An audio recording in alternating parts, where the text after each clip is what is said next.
Canvas നമുക്ക് cut ചെയ്യാം. രണ്ടായിട്ട് ഇങ്ങനെ മടക്കിയിട്ടതിന് ശേഷം നമുക്ക് നെക്ക് വിത്ത് എത്രയാണെന്ന് വെച്ചാൽ അത് മാർക്ക് ചെയ്യണം. നെക്ക് വിത്ത് 6 ഇഞ്ചാണ് വന്നേക്കുന്നത്. അപ്പോൾ അതിൻ്റെ പകുതി എടുക്കുക, 3 ഇഞ്ച്.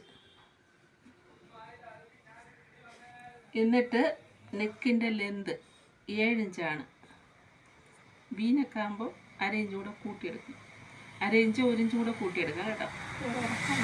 എന്നിട്ട് ഇതേപോലെ ഉണ്ടോ ടേപ്പ് ഇങ്ങനെ വെച്ചതിന് ശേഷം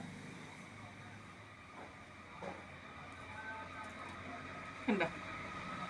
എന്നിട്ട് നമുക്ക് ഇവിടുത്തെ ഈ ക്യാൻവാസ് ഇവിടുത്തെ ബി ഷേപ്പായില്ല, ഇവിടെ നിന്നൊരു ഒന്നല്ലെങ്കിൽ 3/4 ഇഞ്ചോ വീതിയാവും. കണ്ടോ, ഇത് 3/4 ഇഞ്ച് വീതിയിൽ കട്ട് ചെയ്തെടുക്കാം. ഉണ്ടോ, മനസ്സിലായല്ലോ? ഒന്നുകൂടെ ഞാൻ പറഞ്ഞുതരാം. തുണി